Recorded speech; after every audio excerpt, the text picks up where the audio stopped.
하나님 아버지 감사합니다. 오늘 하나님의 백성들이 이 자리 가운데 모여서 우리 살아계신 하나님을 예배하고 노래할 수 있도록 은혜 베풀어 주셔서 감사합니다. 하나님, 우리가 다른 거짓 신들 앞에 머리를 조아리지 않고 오직 살아계신 하나님 한 분이신 여호와 앞에 경배하고 엎드리며 나아가는 하나님의 백성들이 되기를 원합니다. 우리의 마음이 흐트러져 있었던 것들, 또 마음이 빼앗겼던 부분들이 있다면 주님 앞에 회개하기 원합니다. 하나님, 우리가 하나님께 우리의 마음과 뜻과 목숨을 다하여서 참된 경배를 드리기 원하고 우리의 삶을 통해서 주님을 나타내며 나아가기를 원합니다. 아버지, 오늘 우리가 하나님의 말씀을 원합니다. 당신의 백성들에게 말씀하여 주시옵소서.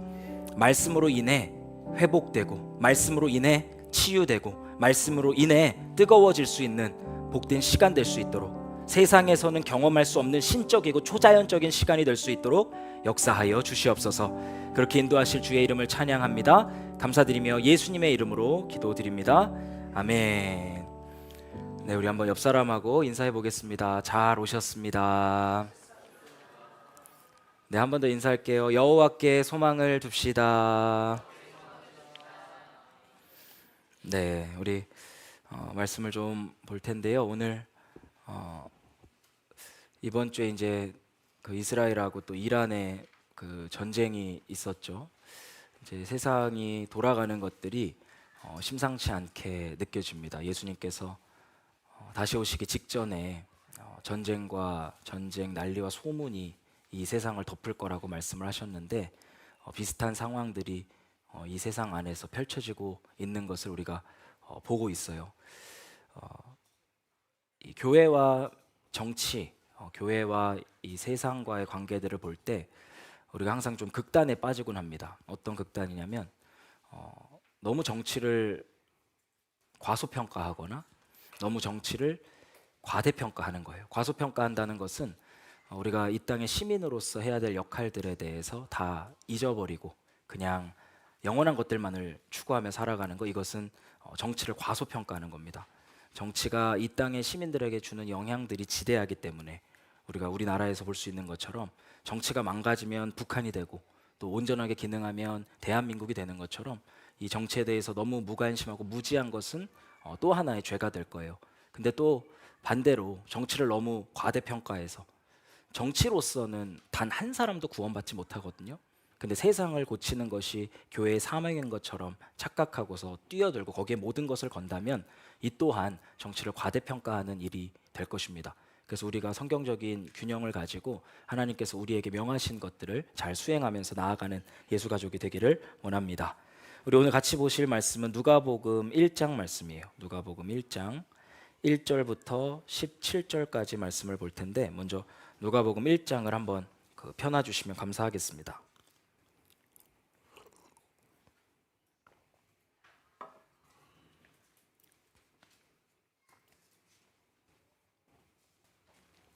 그리고 저를 봐주시면 됩니다.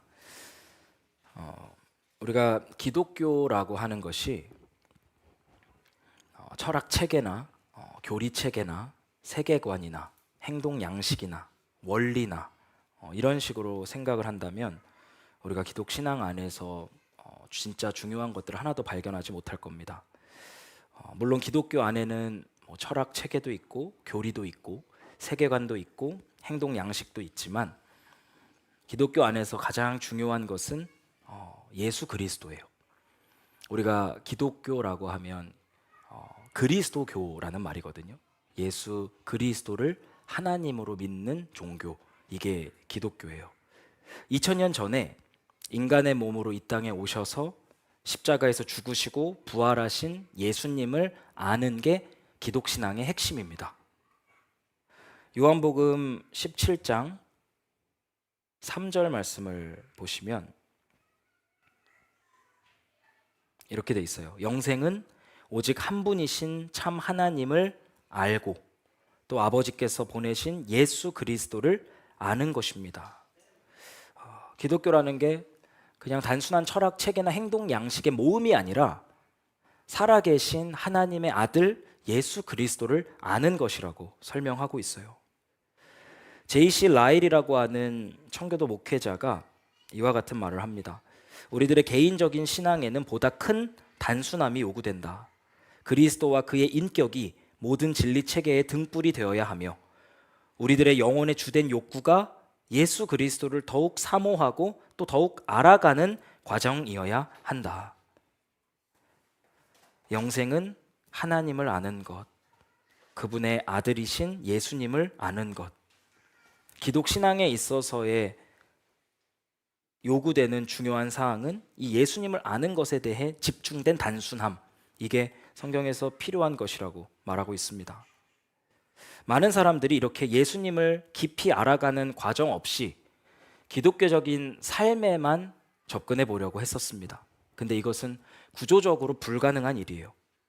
예수님을 깊이 알아가는 것 없이 어떻게 성경적인 결혼을 추구할 것이며, 예수님을 깊이 알아가는 것 없이 어떻게 성경적인 독신의 삶을 살 것이며, 어떻게 예수님을 알아가는 것 없이 복음을 전하고 교회를 세워나가며 하나님 나라를 확장시켜 나갈 수 있는가? 이것은 불가능한 일입니다. 엔진 없는 차를 끌고서 목적지로 가고자 하는 일이 허무맹랑한 일인 것처럼 예수님을 깊이 알아가는 이 과정 없이, 이 삶 없이 기독교적인 삶을 살아가는 것 또한 불가능한 일이라는 거예요. 그래서 우리는 예수님을 알아야 하고 예수님을 믿어야 합니다. 그렇게 할 때에만 기독교적인 삶의 영광, 성경적인 삶의 영광이 나타나게 되는 거예요. 예수님을 향한 믿음이라는 것은 쥐어 짠다고 나오는 것이 아닙니다. 믿음이란 믿음직한 대상에 대한 자연적인 반응이에요. 우리가 누군가를 믿는다고 할 때 우리의 어떤 내적인 믿음을 강화하기 위해서 노력하는 것이 아니라 믿음직한 대상을 깊이 알아가다 보면 자연스럽게 전적인 신뢰가 생긴다는 것입니다. 우리가 이 땅에 하나님 나라를 확장시켜 나간다는 것, 성경적인 삶을 살아간다는 건 오직 믿음으로만 가능해요. 이 믿음은 예수님을 알아가는 것과 비례해서 성장하게 되어 있습니다. 예수님을 모르면 아무리 가슴속에서 믿음을 쥐어 짜내보려고 해도 믿음이 1cm도 자라지 않습니다.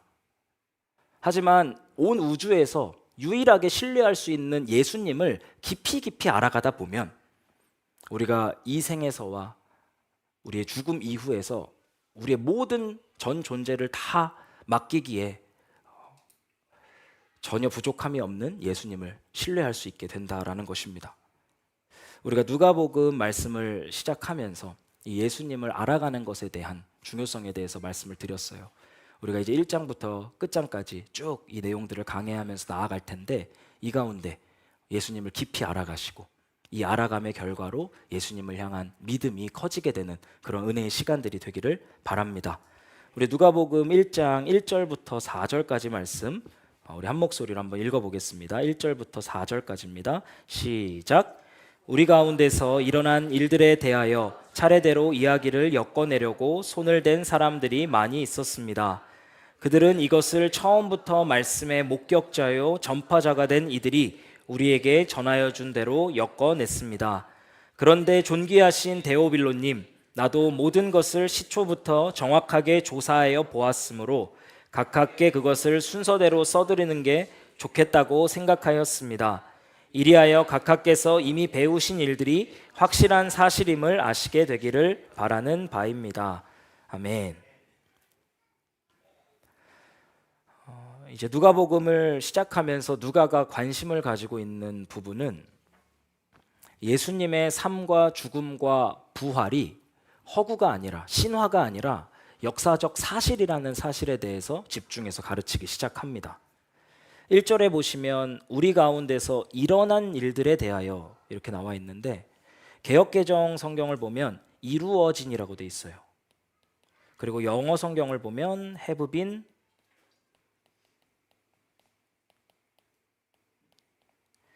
accomplished라고 돼 있습니다. 성취된 이라는 뜻이에요. 누가가 시작하고서 바로 하고 싶은 얘기가 뭐냐면, 지금 우리 가운데서 일어난 일들, 지금 우리 가운데서 이루어진 일들, 지금 우리 가운데서 성취된 일들이 구약 성경 창세기에서부터 말라기까지 예언된 예수님에 대한 이야기가 예수 그리스도, 나사렛 예수라고 하는 한 인물 안에서 일어났고 이루어졌고 성취되었다라는 사실에 대해서 말하고 있다는 거예요.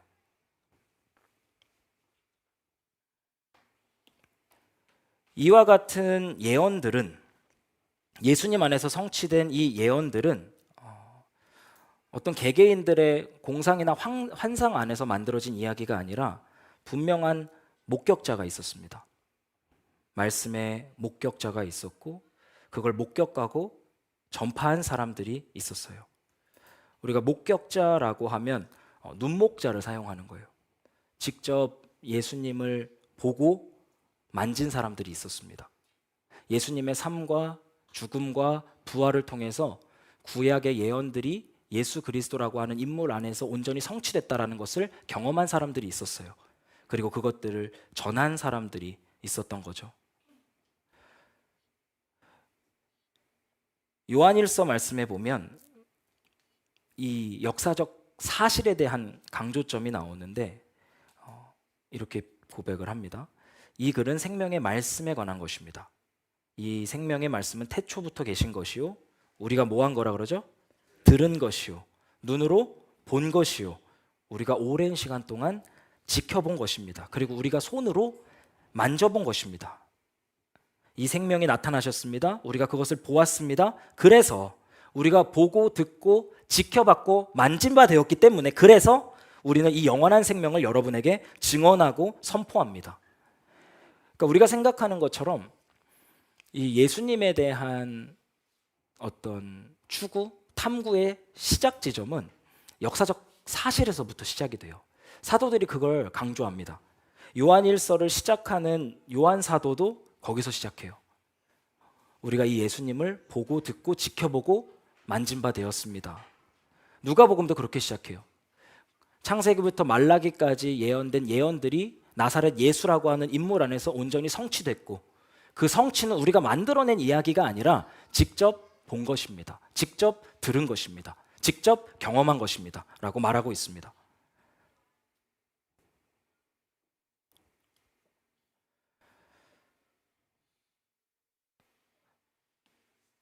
누가가 정의하는 사도의 정의입니다. 사도란 누구인가? 처음부터 예수님을 목격하고 전한 사람들이 사도예요. 저를 포함한 이 시대의 모든 사역자들이 이와 같은 정의들을 잘 받아들여야 될 필요가 있습니다. 사역자라고 하는 것은 종교적인 권력을 쟁취하고 성도들 위해 군림하고 그를 통해서 명성과 영예를 누리는 사람들이 아니에요. 사역자는 단순하게 정의됩니다. 예수님을 목격한 사람이고 예수님을 전하는 사람들이에요. 그 이상 그 이하도 아닙니다. 이 정의에서 벗어나면서부터 온갖 종류의 악이 파생됩니다. 사역자들은 말씀의 종이고요, 말씀을 교회에 유통해주는 통로일 뿐이라는 사실을 사역자들도 기억하고 성도들도 같이 기억할 필요가 있습니다. 그 다음 내용들을 살펴보면 이런 말이 나와요. 그들은 이것을 우리에게 전하여 준 대로 엮어냈습니다. 그러니까 1절, 2절 말씀을 보면 예수님 안에서 일어난 일들에 대해서 사람들이 글을 기록해냈는데, 누가가 이 글을 쓰기 전에도 여러 가지 이미 글들이 존재를 했어요. 이 누가가 누가복음을 쓸 때 참고했을 것으로 추측하는 책이 3권 정도가 있습니다. 첫 번째는 마가복음이에요. 모든 복음서의 근간이 되는 책입니다. 누가는 확실히 이 마가복음을 보고서 누가복음의 책을 기록했을 겁니다. 그리고 마태복음하고 누가복음을 보면 서로 겹치는 부분들이 꽤 많거든요. 우리가 그거를 문서 Q라고 부릅니다. 그리고 누가복음 독자적으로 가지고 있는 독특한 내용들을 L이라고 약자로 사용을 해요. 그래서 마가복음과 Q문서와 L문서를 가지고 누가가 누가복음을 기록하면서 나아갔던 것인데, 지금 누가가 말하고 있는 이미 엮어진 책들이 아마 이런 책들일 겁니다. 이런 책들이 있었음에도 불구하고 누가는 새로운 기록이 필요하다고 느꼈습니다. 3절 말씀을 보면 이 존귀하신 데오빌로님, 여기 보면 데오빌로 각하 뭐 이렇게 개역개정에는 포함되어 있는데 이방인 어떤 그 높은 위치에 있는 사람한테 지금 새로운 기록들을 남기고 있는 중인 거예요. 이와 같은 뭐 마가복음도 있고 Q 문서도 있고 L 문서도 있지만 뭔가 부족함을 느끼고 새로운 글을 집필해야 될 필요성을 느끼게 된 거예요. 그래서 나도 모든 것을 시초부터 처음부터 정확하게 조사하면서 순서대로 기록해 드리는 게 좋겠다고 생각하게 됐습니다. 이런 말을 합니다. 누가라고 하는 이 사람의 특징을 보면 이 누가라고 하는 인물은 성경 저자 중에 유일하게 이방인이에요. 그리고 직업은 의사입니다. 바울과 함께 전도 여행을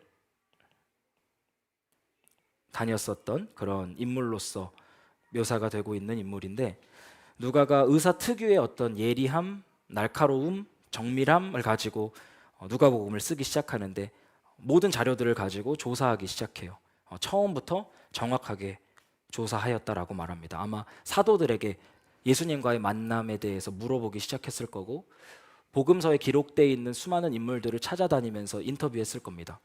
그러면서 시초부터 처음부터 정확하게 조사하면서 순서대로 이 글들을 적어 내려갔다라고 말하고 있습니다. 이 시초부터라는 말에서 나타날 수 있는 내용이 오늘 우리가 보게 될 사가랴와 엘리사벳에 대한 이야기는 오직 누가복음에만 나와요. 예수님의 탄생에서부터 시작하지 않고 침례 요한의 탄생에서부터 접근한 겁니다. 그리고 침례 요한의 부모였던 사가랴와 엘리사벳의 이야기에서부터 이 내용들을 서술해 나갔던 것입니다. 그렇게 시초부터 정확하게 조사하여 순서대로 기록한 책이 바로 누가복음이에요.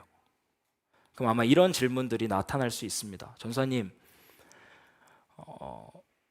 이제 주무시지 마시고 일어나세요. 네. 옆 사람하고 한번 다시 인사해 보겠습니다. 일어나세요. 네. 일어나세요. 우리 어깨 한번 피시고, 네, 일어나시고, 팔짱 낀 거 푸시고, 네, 팔짱 끼면 졸려요. 팔짱 푸시고 일어나십시오. 우리가 이렇게 보면 이런 질문들을 할 수 있어요. 전사님, 누가복음은 의사 누가가 특유의 예리함을 가지고 처음부터 정확하게 조사해서 순서대로 쓴 글이라고 하는데 어떻게 이게 하나님의 말씀이 될 수 있을까요? 이런 질문이 나올 수 있습니다. 이 부분에 대해서 토마스 슈라이너 학자의 글을 한번 읽어드리겠습니다. 토마스 슈라이너가 이렇게 말합니다. 누가복음은 하나님의 영감을 받은 것인 동시에 누가가 복음서를 쓰기 위해 신중한 역사적 연구를 수행한 결과물이다. 하나님의 영감은 인간의 개성과 재능을 우회하지 않고 그것을 통해 일한다. 성경은 전적으로 인간의 작품인 동시에 완전히 하나님의 작품이다. 그러니까 누가가 시초부터 내용들을 정확하게 조사해서 순서대로 기록한 글인 동시에 하나님께서 영감을 주셔서 기록한 글이에요. 이 두 가지가 서로를 배척하지 않습니다.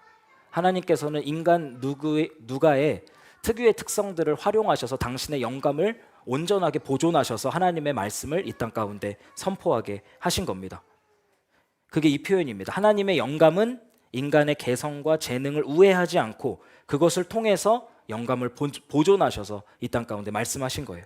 성경은 전적으로 인간의 작품인 동시에 완전히 하나님의 작품이다. 이게 우리가 하나님의 말씀을 대하는 우리의 태도입니다. 이제 1절에서부터 4절까지 이 예수님에 대한 역사적 관심을 넘어서서 이 글을 기록한 목적에 대한 부분들을 살펴볼 텐데 1장 4절 말씀에 그 목적이 나옵니다. 한번 여러분들이 읽어주실래요? 시작.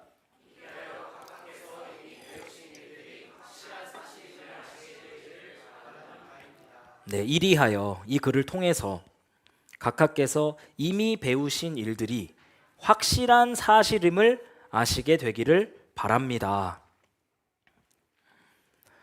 이 데오빌로 각하, 존귀하신 데오빌로가 이미 예수님에 대한 여러 가지 얘기들을 배웠었어요. 근데 누가가 지금 하고 싶은 작업은 시초부터 정확하게 순서대로 이걸 기록함으로써 예수님에 대한 이야기가 확실한 사실임을 알게 하기를 원했던 겁니다. 예수님에 대한 이야기는 공상이 아니다, 픽션이 아니다, 신화가 아니다. 그건 확실한 사실이었다. 이걸 알게 함으로써 예수님에 대한 믿음이 자라나게 하는 게 누가복음을 기록한 목적이었다라는 것입니다. 우리가 예수님께 왜 모든 것을 걸 수 있냐?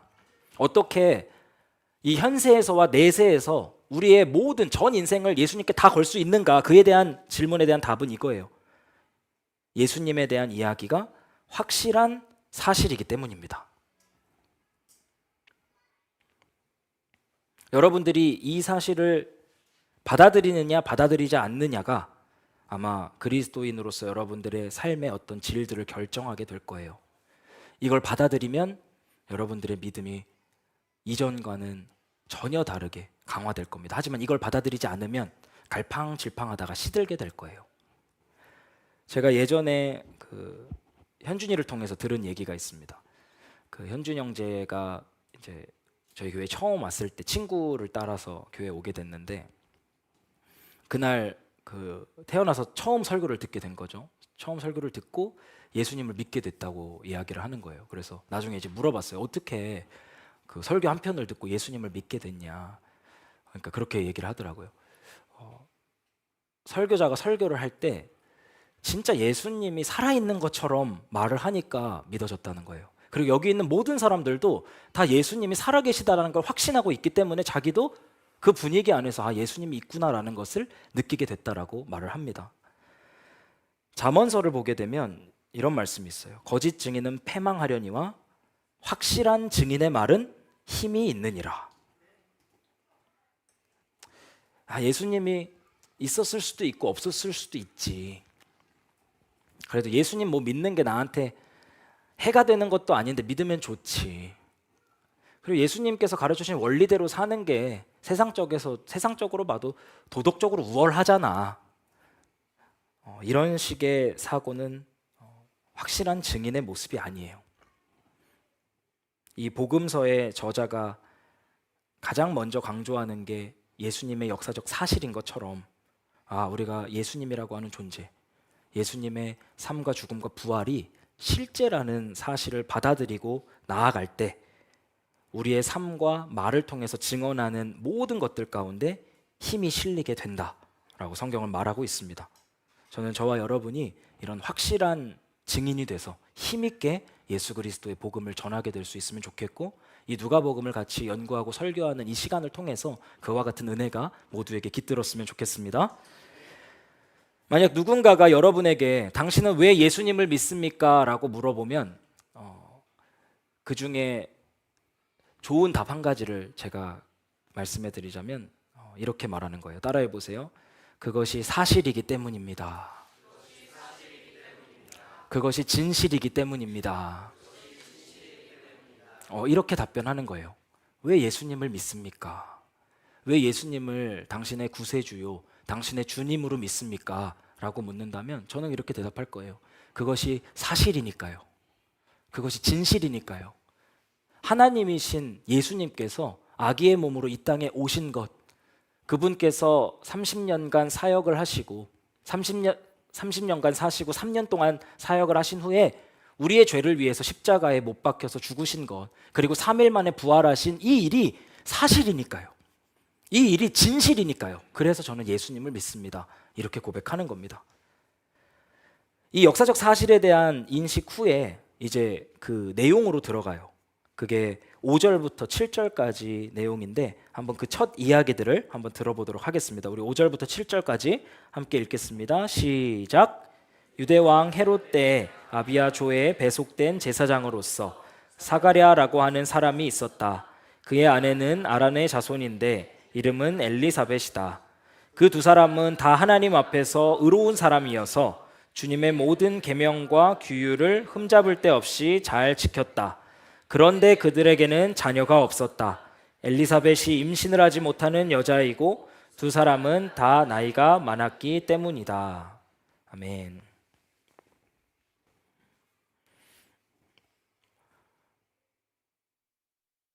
유대왕 헤롯 때 이 역사적 사실이라는 이 부분에 있어서의 관심을 지속해 나가고 있는 거예요. 이거는 그냥 진공 상태에서 일어났던 일이 아니고 분명한 역사적인 사건입니다. 언제냐면요, 유대왕 헤롯 때에 일어난 일입니다. 그 당시에 제사장 사가랴라고 하는 사람이 있었고 그의 아내죠, 엘리사벳이 있었습니다. 이 두 사람의 특징은 뭐냐면 둘 다 하나님 앞에서 의로운 사람들이었대요. 그리고 주님의 모든 계명과 규율을 흠잡을 데 없이 잘 지켰던 사람이다라고 말하고 있습니다. 우리가 복음서를 쭉 보게 되면 예수님께서 이 종교인 그룹들을 신랄하게 비판하시는 장면들이 많이 나오죠. 그들의 위선, 그들의 거짓됨들을 신랄하게 비판하시는데 이들은 그런 사람들이 아니었어요. 그들은 제사장 가정이었지만 하나님이 보실 때 의로운 자들이었고 주님의 모든 계명과 규율을 흠잡을 데 없이 지키는 그런 사람들이었습니다. 근데 7절에 좀 이상한 말이 나옵니다. 그런데 그들에게는 자녀가 없었다. 우리가 이 내용에 맞게 이어보려면 사가랴와 엘리사벳이 있었고 그들이 의로운 자였고 하나님의 말씀을 흠없이 지키는 자들이었기 때문에 그래서 그들에게는 많은 자녀가 있었습니다 라고 해야 말이 되는 것 같아요. 근데 성경은 그런데 그들에게는 자녀가 없었다라고 말하고 있습니다. 아마 수많은 사람들이 사가랴와 엘리사벳을 수군수군거리면서 비난했을 겁니다. 이 당시에 무자하다, 자녀가 없다라는 것은 저주의 상징이었기 때문이에요. 레위기서 말씀 같은 데를 보면 이런 말씀이 나와요. 숙모와 동침하면 그는 제 숙부의 몸을 부끄럽게 하는 것이다. 그 둘은 벌을 받아 자손을 보지 못하고 죽을 것이다. 무자한 사람들을 볼 때마다 이런 말씀이 떠오르는 거예요. 사가랴와 엘리사벳 혹시 숨겨진 죄악이 있는 건 아니야? 형수나 제수를 데리고 살면 이것 또한 역겨운 짓이다. 자기 형제의 몸을 부끄럽게 한 것이므로 그들 역시 자손을 보지 못할 것이다. 이런 종류의 끔찍한 성적 죄악을 몰래 자행하고 있었던 건 아니야? 이런 수군거림, 이런 비난, 이런 조소 속에서 이들이 살아가고 있었던 거죠. 근데 성경은 이들이 의인이었지만 자녀를 낳지 못하는 고난 가운데 있었다라고 말하고 있습니다. 우리가 여기서 기억해야 될 범주 하나가 있어요. 따라해 보세요. 의인의 고난. 성경에서 가르치고 있는 이 의인의 고난이라는 범주를 이해하지 못하면 우리 스스로의 인생을 살펴보는 데 있어서도 실수할 수 있고 다른 사람의 인생을 돌아보는 데 있어서도 우리가 잘못된 판단을 내릴 수가 있습니다. 시편 34편 19절 말씀이에요. 의인은 고난이 많으나 의인은 고난이 많으나 여호와께서 그의 모든 고난에서 건지시는도다. 의인이 고난이 많다라는 것은 우리 창세기에서부터 계시록까지 계속 이어지는 하나의 흐름입니다. 창세기에서 등장하고 있는 아브라함, 믿음의 조상은 비슷한 고난을 겪었어요. 나이가 차기까지 자녀를 낳지 못하는 일들이 일어났었죠. 그 가운데 와이프 되는 사라와 여러 가지 갈등을 겪고 아픔을 겪으면서 보냈던 시간들에 대해서 우리가 알고 있습니다. 성경은 의인은 고난이 많다고 이야기를 해요. 왜 이들이 많은 고난이 필요했을까라고 했을 때 이들이 가지고 있는 특별한 사명 때문이었습니다. 지금 복음서가 시작되기 이전 시간을 살펴보면 400년의 침묵기라고 불러요. 말라기 선지자가 하나님의 말씀을 대언한 이후 400년 동안 이스라엘 백성들 가운데 말씀이 가물어 버렸습니다.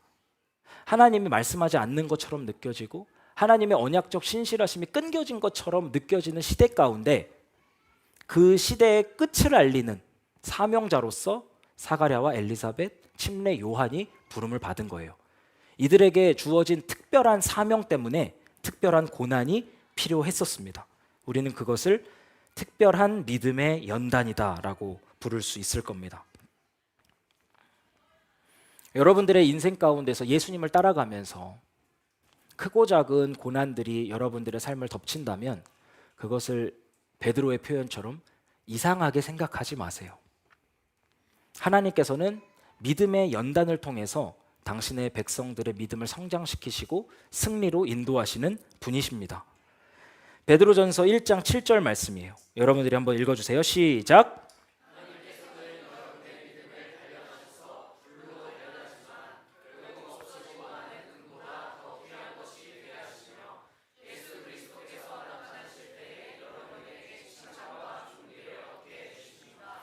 하나님께서는 의인들의 믿음을 그냥 두지 않으세요. 의인들의 믿음을 불로 금을 단련하는 것처럼 고난을 통해서 끊임없이 연단하시고 단련하십니다. 그렇게 믿음의 내구성이 강화되어야만 우리가 이 믿음의 시험들을 이겨낼 수 있고 승리할 수 있고 결국 예수님께서 다시 오실 때 칭찬과 존귀와 영광을 얻게 될 수 있어요. 그러한 목적에서 예수님께서는 끊임없이 고난을 통해서 우리의 믿음을 단련하는 분이십니다. 이 사가랴와 엘리사벳이 받았던 믿음의 연단이 이와 같은 거였어요. 하나님 앞에서 의인이었고 하나님의 말씀을 흠없이 지키는 자들이었음에도 불구하고 온갖 고난이 그들을 덮쳤습니다. 무자하다는 이유 하나로 사람들에게 손가락질과 조롱을 당하곤 했어요. 그 가운데 그들의 믿음이 계속 강화된 겁니다. 상황에 따라서 흔들리지 않는 믿음, 어떤 현실에 따라서 지배되지 않는 믿음, 그런 믿음들이 어떻게 생기는가? 이와 같은 고난의 시간들을 통해서 그들의 믿음의 내구성이 강화됐다라고 성경이 말하고 있습니다. 이어지는 내용들을 보겠습니다. 8절부터예요. 사가랴가 자기 조의 차례가 되어서 하나님 앞에서 제사장 직분을 담당하게 되었다. 어느 날 제사직의 관례를 따라 제비를 뽑았는데 그가 주님의 성소에 들어가 분향하는 일을 맡게 되었다. 그가 분향하는 동안에 온 백성은 다 밖에서 기도하고 있었다. 그때 주님의 천사가 사가랴에게 나타나서 분향하는 제단 오른쪽에 섰다. 그는 천사를 보고 놀라서 두려움에 사로잡혔다. 성경에서 분향이라고 하는 것은 기도와 항상 연결되어 있습니다. 분향이 향을 피워서 하늘로 올라가게 하는 건데 그걸 하나님께서 기도로 묘사하세요. 성도들의 기도는 분향이다, 향기로운 어떤 그 냄새다, 이런 식으로 하나님께서 표현을 하시죠. 이 분향한 동안에 사가랴는 분향을 하고 있고 이스라엘 백성들이 기도를 하고 있었어요. 그때 가브리엘 천사가 사가랴한테 등장을 하게 됩니다. 사가랴는 가브리엘 천사를 보고 놀라서 두려움에 사로잡혔다라고 말하는데 성경에서 이 부분을 기록하고 있는 이유는 우리가 어떤 초자연적인 것에 대한 외경심의 필요성을 말하고 있는 겁니다. 하나님을 만났던 사람들을 보면 일관된 반응이 있어요. 항상 엄청난 두려움 가운데 사로잡혀서 엎드려지는 그런 형태입니다. 우리가 구약 성경에서 보면 모세가 그랬고 신약에서도 요한도 그리고 베드로도 이와 같은 과정들을 겪었죠. 이 신앙의 연차가 깊어질수록 우리한테 필요한 게 뭐냐면 점점 더 하나님을 경외하는 수준들이 높아져야 한다는 거예요. 나이 든 사람부터 어린 아이까지 이 기독교 공동체라고 하는 것, 교회 공동체라고 하는 것은 하나님을 두려워할 줄 아는 사람들의 모임이 되어야 합니다. 근데 요즘에는 이와 같은 인식들이 굉장히 흐려지고 있어요. 예전에 한번 논란이 됐던 게 어떤 목사가 집회에 나가가지고 뭐 하나님 까불면 죽는다 나한테 뭐 이런 말 하고서 막 뉴스에도 나오고 막 일들이 일어났는데 목회자가 벌써 그런 말을 하니까 일반 성도들과 아이들은 어떻겠어요? 아이들은 예수님을 그냥 진짜 친구처럼 여겨버립니다. 나의 소원을 들어주는 어떤 그 램프 요정 같이 생각하면서 너무 편하게 접근해요. 예수님께서 우리를 친구로 불러주셨다라는 것은 왕이 우리를 친구 삼아 주셨다라는 거예요. 그거는 굉장히 황송한 일입니다. 어떻게 만왕의 왕이시고 만주의 주가 되시는 예수님께서 나를 친구로 불러주셨지? 그 말에 우리의 외경심은 더 커지게 돼요. 근데 사람들은 그 말을 문자 그대로 받아들여 가지고 예수님을 자기 친구처럼 여겨버리는 겁니다. 그건 전혀 다른 얘기예요. 어떤 4차원의 것들, 초자연적인 것들에 대한 외경심, 경외감이 커져가는 것, 우리의 신앙의 성장과 연결되어 있습니다.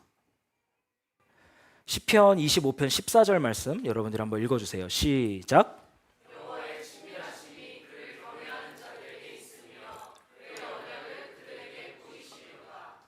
하나님과 친밀해지기 위한 가장 근본이 되는 조건은 뭐냐면 그분을 경외하고 그분을 두려워하는 겁니다.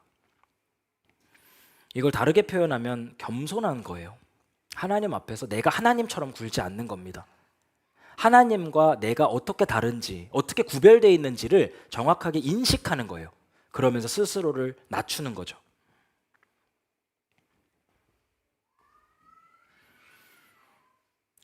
경외함을 잃어버리고 하나님과 인간이라고 하는 그 명확한 경계를 자꾸 넘기 시작하면 하나님께서는 굉장히 불쾌해 하십니다.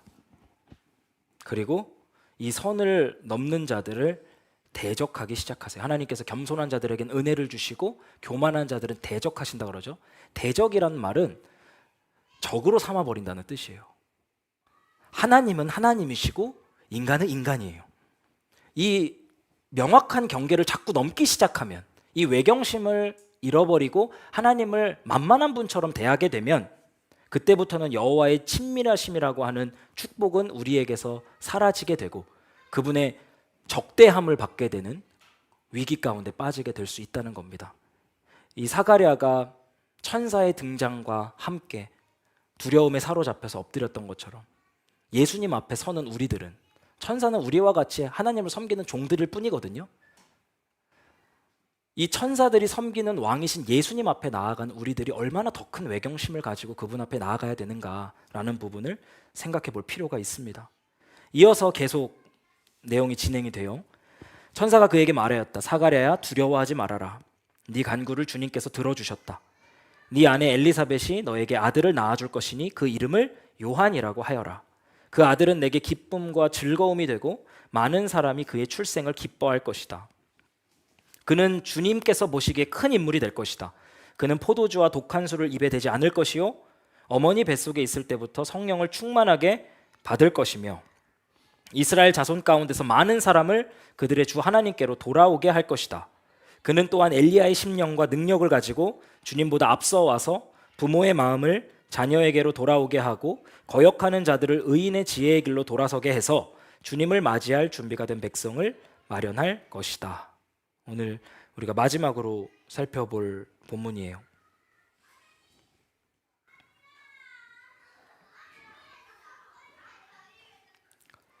저 마이크 한 번만 꺼주실래요?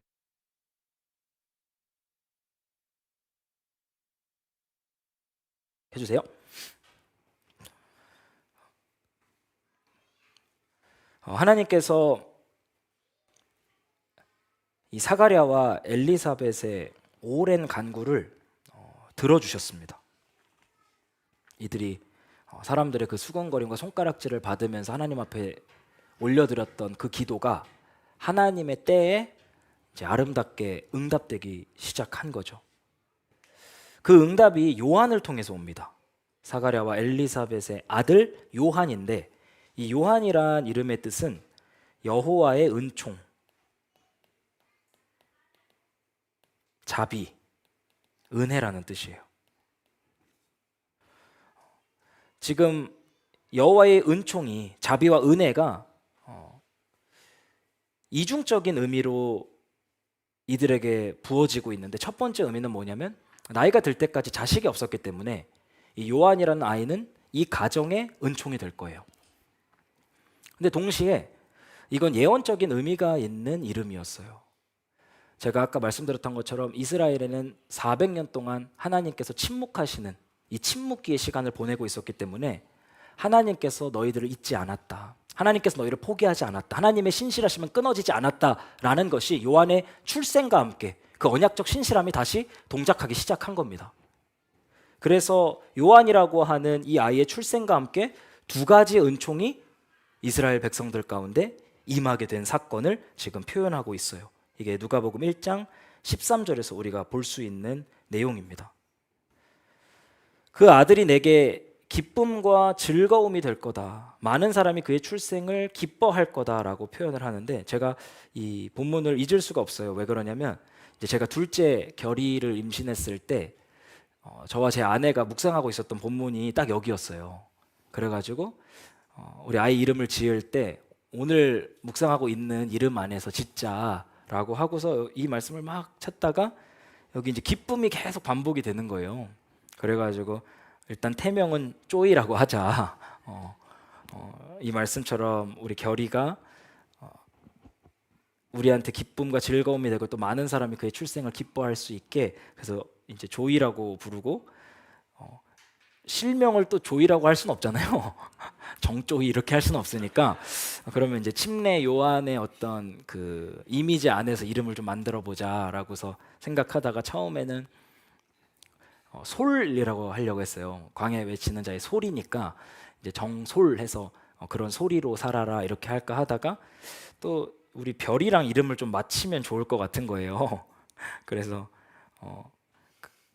이 라임을 맞추고 싶은 거예요. 그럼 좀 더 우애가 깊어지지 않을까 그런 생각에 그래서 그럼 솔 전에 침례 요한의 특징이 이 정결한 어떤 그 거룩한 그런 특징을 가지고 있으니까 이 어그러진 세상 안에서 정결한 소리로 살으라고, 그럼 정결이라고 짓자 이렇게 해서 이 본문을 보면서 저희가 아이 이름을 지었기 때문에 이 누가복음 1장 이 본문은 저희한테 있어서 특별한 의미가 있는 본문이에요. 여기서 얘기하는데 침례 요한의 탄생이 너희에게 기쁨과 즐거움이 될 것이고 많은 사람이 그의 출생을 기뻐할 것이다 라고 말을 하는데, 여기서의 기쁨은 단순히 아이가 태어나서 너무 예뻐서 기쁜 그런 의미는 아니에요. 그 이상의 의미를 가지고 있어요. 이 누가복음에 보면 기쁨이라는 단어가 엄청 많이 나오거든요. 항상 뭐와 관련이 되어 있냐면 이 종말론적인 관점하고 연결이 돼요. 그리고 언약적인 의미에서 기쁨이 설명됩니다. 예를 들어 볼게요. 누가복음 1장 13절 잠시만요. 누가복음 2장 10절 말씀이요. 천사가 그들에게 말하였다. 두려워하지 말아라. 나는 온 백성에게 큰 기쁨이 될 소식을 너희에게 전하여 준다. 오늘 다윗의 동네에 너희에게 구주가 나셨으니 곧 그리스도 주님이시다. 그러니까 이 기쁨이 언제 표현되냐면 예수님의 탄생과 함께 표현됩니다. 제가 종말론적이라고 한 게 예수님의 탄생과 함께 마지막 때가 시작되잖아요. 이 종말론적인 기쁨, 이미 임한 하나님 나라와 관련해서 기쁨이라는 단어가 사용이 되는 거예요. 기쁨이라는 누가복음적인 용례는 항상 그렇습니다. 누가복음 10장 17절이에요. 이른 사람이 기쁨에 차서 돌아와 보고하였다. 주님의 이름을 대면 귀신들까지도 우리에게 복종합니다. 이 복음서 맥락 안에서 귀신이 떠나가는 게 하나님 나라가 임했다라는 것에 대한 큰 증거 중 하나거든요. 이런 종말론적인 관점에서의 기쁨이 표현돼요. 누가복음 13장 17절이에요. 무리는 모두 예수께서 하신 영광스러운 일을 두고 기뻐하였다. 예수님의 사역과 함께 예수님의 말과 사역을 통하여서 기쁨이 회복된 것에 대해서 표현을 하고, 10장 20절이에요. 그러나 귀신들이 너희에게 굴복한다고 기뻐하지 말고 너희의 이름이 하늘에 기록된 것을 기뻐하여라. 너희가 천국 백성이 됐음을, 너희가 영원한 생명책에 기록되었음을 기뻐하라 라고 말하죠. 누가복음 15장 7절이에요. 내가 너희에게 말한다. 이와 같이 하늘에서는 회개할 필요가 없는 의인 99보다 회개하는 죄인 한 사람을 두고 더 기뻐할 것이다. 죄인 한 사람이 회개하고 나에게 돌아오면 내가 너무나 기뻐할 것이다. 마지막이에요. 누가복음 24장 51절 52절이에요. 예수께서는 그들을 축복하시는 가운데 그들에게서 떠나 하늘로 올라가셨다. 그들은 예수께 경배하고 기뻐하면서 예루살렘으로 돌아갔다.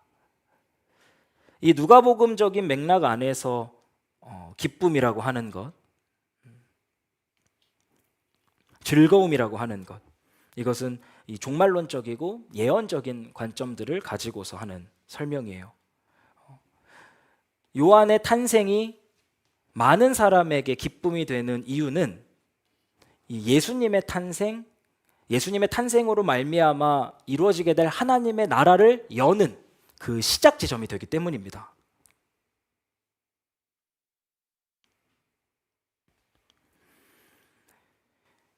여기 한 가지 표현이 많은 사람이 그의 출생을 기뻐할 것이다 라고 말하고 있어요. 모든 사람이 아닙니다. 많은 사람이 이 요한의 출생과 함께 시작될 하나님 나라에 대해서 기뻐할 거예요. 하지만 또 많은 사람이 이 사실을 못마땅해 하고 적대하기 시작할 겁니다.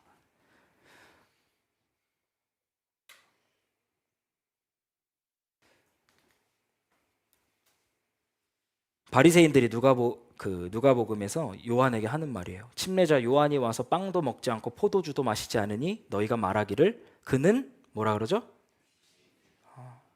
많은 사람들이 기뻐하는 동시에 많은 사람들이 침례 요한을 보고 귀신 들렸다라고 손가락질하기 시작합니다. 그리고 결국은 헤롯 왕에 의해서 목베임 당해서 죽게 되는 그런 결말을 맞이하죠. 많은 사람은 기뻐하고 또 많은 사람은 그를 대적할 거예요. 이 부분이 신자의 삶에서 나타나는 독특한 특징입니다. 여러분들의 삶이 하나님의 백성들에게는 기쁨이자 즐거움이 되어야 합니다. 그리고 동시에 하나님을 대적하는 자들에게는 적대감을 불러일으키는 존재가 되어야 한다는 거예요. 하나님의 사람들에게 기쁨도 되지 않고 즐거움도 되지 않고 적대하는 사람들도 없는 이런 상황, 우린 그것을 영적인 깍두기라고 불러요. 어떤 영향도 주지 못하는 거예요. 하나님의 사람들에게도, 하나님을 대적하는 사람들에게도 존재적으로 무의미한 사람이 되는 겁니다. 그냥 회색지대에 있는 사람, 그저 그런 삶을 사는 사람, 어떤 영적인 세계에도 영향을 주지 못하는 사람, 그런 사람으로 전락해 버리는 거죠. 우리가 요한의 삶에서 볼 수 있는 것처럼 많은 사람들이 여러분들을 기뻐했으면 좋겠고 또 많은 사람들이 여러분을 대적했으면 좋겠습니다. 그렇게 여러분 스스로가 이 언약적인 흐름 안에서 종말적인 시간을 살고 있는 특별한 존재라는 것을 여러분들이 증명하게 되기를 바랍니다. 여기 요한에 대한 설명들이 이어지는 내용이 주님께서 보시기에 큰 인물이 된다라는 거예요. 지금 제가 이 말씀이 여러 개라 좀 헤매고 있습니다. 여기 있습니다. 15절이죠. 침례 요한은 주님께서 보시기에 큰 인물이 될 것이다 이렇게 말하는데, 누가복음 7장 28절 말씀에 보면 예수님께서 이렇게 말해요. 여자가 낳은 사람 가운데 침례자 요한보다 더 큰 사람은 없다. 여자가 낳은 인물 중에, 그러니까 여자가 안 낳은 인물이 어디 있어요? 모든 사람 중에 침례 요한이 가장 큰 자라고 말을 합니다. 그러니까 성경에서 말하는 크고 작음은 이 세상에서 말하는 기준과는 완전히 달라요. 제가 이번 주에 이제 그 몽골에 다녀왔잖아요. 목회자 수련회로 몽골에 갔다 왔는데 거기는 어디를 가든지 다 칭기스칸 얘기예요. 우리가 전 세계를 제패했었다. 이걸로 이제 뭐 호텔 이름도 칭기스칸, 식당 이름도 칭기스칸, 박물관도 칭기스칸, 다 칭기스칸인데 제가 칭기스칸하고 사진을 한방 찍고 왔습니다. 이게 전 세계에서 가장 큰 동상이래요. 그래가지고 이제 제가 한번, 그래서 제가 내 얼굴을 좀 더 크게 해서 한번 찍어봐야겠다 이렇게 해서 찍었는데 무슨 말을 하고 싶냐면, 이거 사진을 좀 띄우지 말고요. 네, 이렇게 우리가 세상적 기준으로 봤을 때는 칭기스칸이 훨씬 더 큰 자일 거예요. 전 세계를 제패한 황제니까. 침례 요한은 그에 비해서 헤롯 왕에 의해 그냥 목 잘려 죽은 그냥 말씀 전했던 사람이거든요. 이 성경적인 크고 작음은 어디서 나타나냐면 예수님과의 관계성에서 나타나요. 예수님과 깊이 연결되어 있으면 큰 사람이고요, 예수님과 느슨하게 연결되어 있으면 작은 사람이에요. 칭기스칸까지 전 세계를 제패했다고 할지라도 예수님과 관계가 없으면 작은 사람이에요. 이 침례 요한이 큰 자라고 하는 것은 어떤 그가 가진 존재적인 의미라기보다 그의 역할적인 의미가 더 큽니다. 침례 요한이 했던 역할은 구약의 수많은 선지자들이 예수님에 대해서 예언을 할 때 먼 미래를 바라보면서 간접적으로 예언을 했어요. 근데 침례 요한은요. 침례 요한이 구약의 마지막 선지자거든요. 이 구약의 마지막 선지자는 예수님을 직접 바라보면서 선포하기 시작했습니다. 이분이 세상 죄를 짊어지고 가는 어린 양이십니다. 예수님의 오실 길을 예비하는 직접적인 역할을 했기 때문에, 예수님과 연관성이 깊었기 때문에 예수님께서는 그를 큰 자다라고 말씀하시는 겁니다. 그가 하는 역할들은 다 예수님과 관련이 있어요.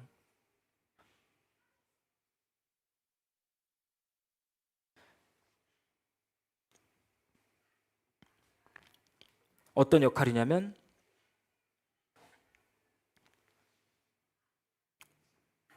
주님을 맞이할 준비가 된 백성을 마련할 것이다. 예수님을 직접 맞이해야 될 사람들을 준비시키는 작업을 한 겁니다.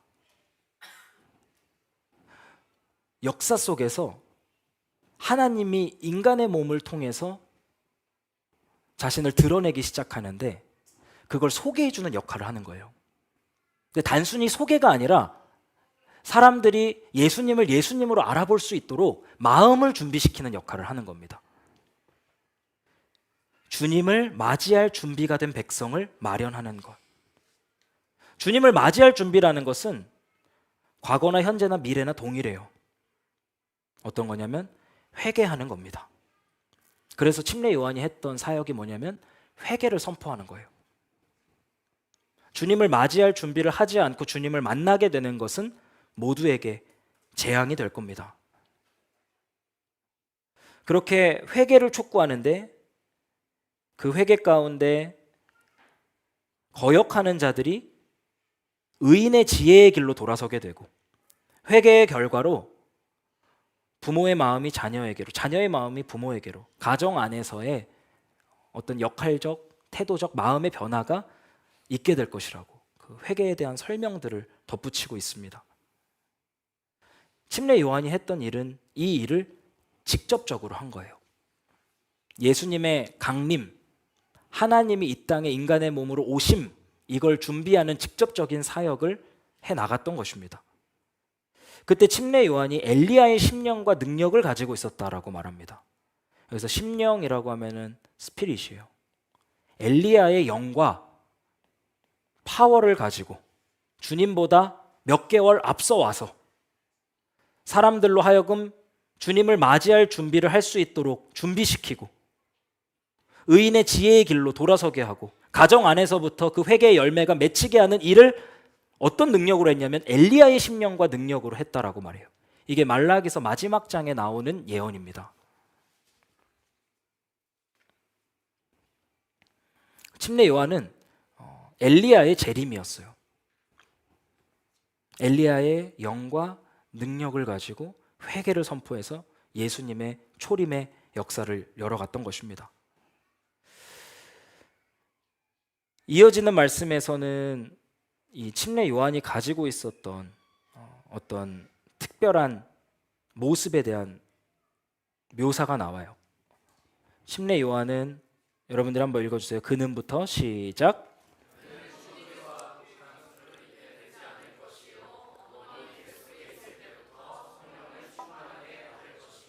엘리야의 심령과 엘리와의 능력은 하나님께서 주시는 것이지만 그냥 주어지지 않아요.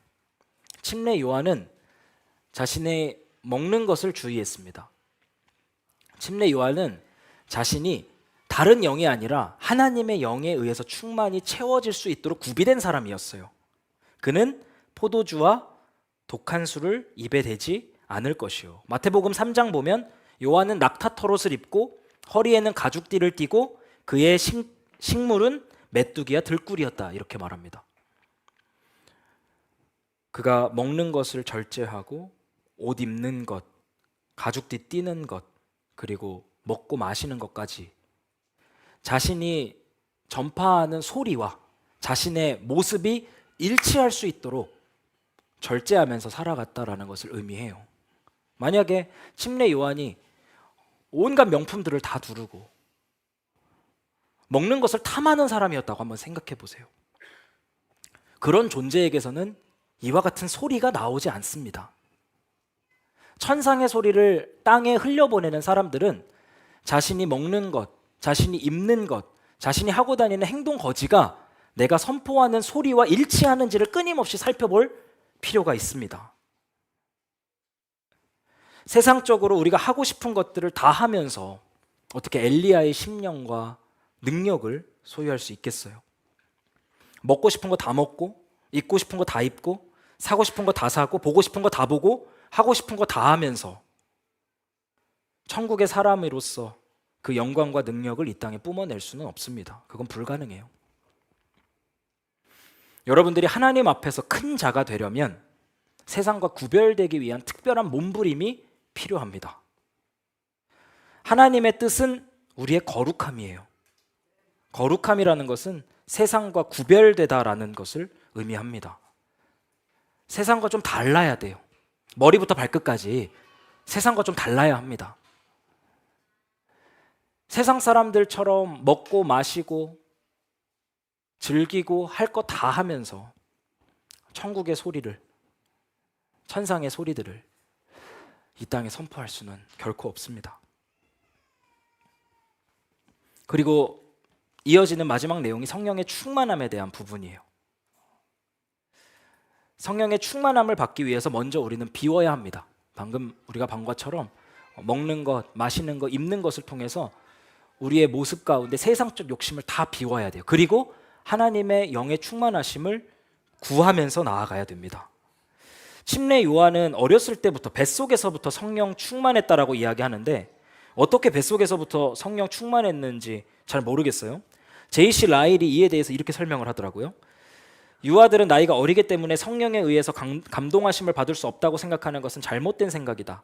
어린아이의 심령 가운데 역사하시는 사역의 방법은 틀림없이 신비스러울 것이며 불가사의할 것이다. 하지만 모든 사람의 아들들에게 마찬가지로 역사하시는 하나님의 능력과 사랑을 제한시켜서는 안 된다. 그는 자비로우신 하나님이시고 그에게는 불가능이란 있을 수 없다. 하나님께서 신비롭고 불가사의한 방법으로 침례 요한을 뱃속에서부터 성령 충만하게 하셨어요. 그리고 이 침례 요한이 그 성령 충만함을 통해서 하늘의 소리들을 능력 있게 뿜어낼 수 있었습니다. 이 성령이라고 하는 것은 삼위일체 하나님의 세 번째 위격이죠. 동시에 특별한 사역을 위해 우리를 구비시키고 채우시는 분으로 묘사됩니다. 출애굽기 35장 31절이에요. 성령을 그에게 충만하게 하여 지혜와 총명과 지식으로 여러 가지 일을 하게 하시되. 출애굽기 35장 31절이에요. 구약 시대에 성령이 충만하게 되는 것은 특별한 사역을 위해서 하나님께서 특별한 능력을 주시기 위해 이와 같은 일을 허락하셨습니다. 미가서 3장 8절이에요. 주님께서 주님의 영과 능력을 채워주시고 정의감과 함께 야곱에게 그의 죄를 꾸짖고 이스라엘에게 그의 범죄를 꾸짖을 수 있도록 용기를 주셨습니다. 성령이 충만해지니까 하나님의 말씀으로 충만해지고 이 세상의 불의한 것들을 보면서 분노할 수 있는 정의감과 함께 죄를 꾸짖고 나아갈 수 있는 용기까지 주셨다고 말해요. 그게 어디서 나왔냐면 그분의 영의 충만하심 가운데 나왔던 일입니다. 우리가 다음 주에 보겠지만 누가복음 1장 67절에서 사가랴가 성령에 충만하여서 하나님의 영으로 가득한 것들을 말로 내뱉기 시작해요. 이 성령은 끊임없이 우리가 하나님의 말들을 해나갈 때 그 능력의 출처라고 이야기하는 게 성경에서 가르치고 있는 내용입니다. 침례 요한은 이와 같이 성령의 충만함 가운데 엘리야의 스피릿, 엘리와의 능력을 가지고 예수님의 초림을 준비했던 사람이에요. 우리가 말씀을 정리하면서 오늘 이 내용 가운데서 우리가 살펴봤던 것들을 가지고 좀 같이 기도했으면 좋겠습니다. 좀 반주 잠깐 부탁드릴게요. 먼저 우리가 기억해야 될 것은 예수님께서 역사적인 인물이라는 사실을 믿는 것입니다. 예수님을 믿는다는 것은 공상도 아니고요, 픽션도 아니고요, 그리스 로마 신화와 같이 신화도 아닙니다. 예수님께서는 2000년 전에 진짜 이 땅에 오셨습니다. 그 예수님께서는 2000년 전에 저와 여러분을 위해서 십자가에서 진짜 죽으셨어요. 그리고 그 예수님께서는 이 죽음의 권세를 이기시고 3일 만에 진짜 부활하셨습니다. 이게 확실한 사실이기 때문에 그 토대 위에서 우리의 믿음이 자라는 거예요. 우리는 침례 요한과 같이 마지막 때를 살아가면서 예수님의 다시 오심을 준비하는 사람들입니다. 구약의 예언이 침례 요한을 통해서 예수님의 탄생과 함께 성취되잖아요. 예수님의 다시 오심도 진짜 이루어집니다. 예수님의 초림이 진짜 이루어졌던 것처럼 예수님의 다시 오심도 진짜 이루어져요. 하나님께서는 우리가 마지막 때 이 침례 요한과 같은 역할들을 감당하며 예수님의 다시 오심을 준비하기를 원하십니다. 우리에게 필요한 것은 사가랴와 엘리사벳과 같은 믿음이에요. 고난 가운데서도 하나님의 선하심을 끝까지 신뢰하며 나아가는 믿음이 우리들 가운데 필요합니다. 절망적인 상황 가운데서도 포기하지 않고 끝까지 주의 뜻이 이루어지기를 기도하는 그 기도의 심령이 우리들 가운데 요구됩니다.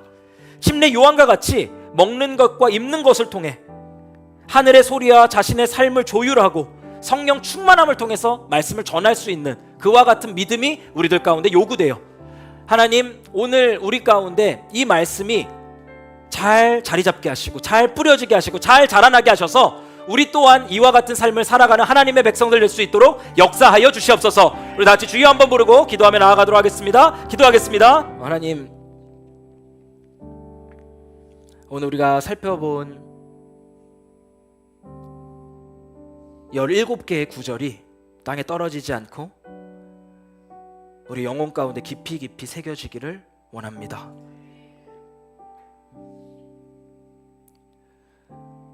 아니, 우리 안에 예수님께서 역사적 인물이라는 사실에 대해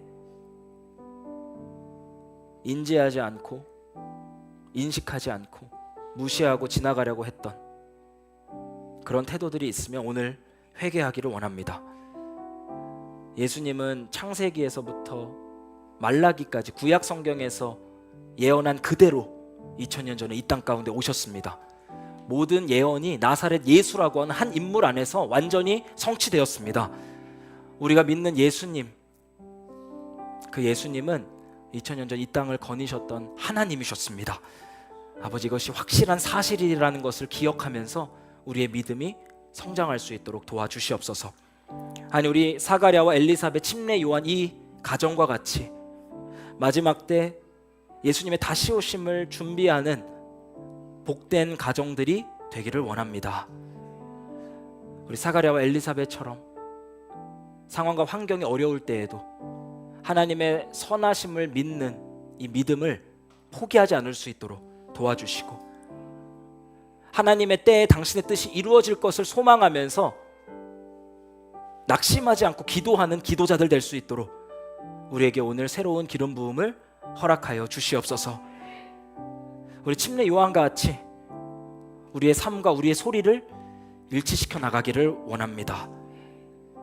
우리가 세상으로 기울지 않을 수 있도록 도와주시고, 이 세상에 살아가지만 이 세상에서 완전히 구별된 존재로, 구별된 소리로 하늘의 것들을 이 땅에 풀어놓을 수 있는 하나님의 사람들 되게 하여 주시옵소서. 아버지, 이 시간 구합니다. 원하는 자들에게 아버지의 영을 충만하게 채워 주시옵소서. 침례 요한이 뱃속에서부터 성령 충만했던 것처럼 사가랴가 성령 충만함 가운데 아버지의 뜻을 선포했던 것처럼 아버지, 우리 또한 아버지의 영에 충만한 바 되어서 아버지의 말씀을 선포하는 그 자리 가운데 서기를 원합니다. 우리 인생 낭비되지 않게 하시고, 이 세상 기준으로 큰 자가 아니라 예수님과 연계돼서 큰 자로, 예수님과 상관 있는 큰 자로 하나님 앞에 칭찬받을 수 있는 삶을 살아갈 수 있도록 도와주시옵소서. 그렇게 인도하실 주님을 찬양합니다. 감사드리며 예수님의 이름으로 기도드립니다. 아멘.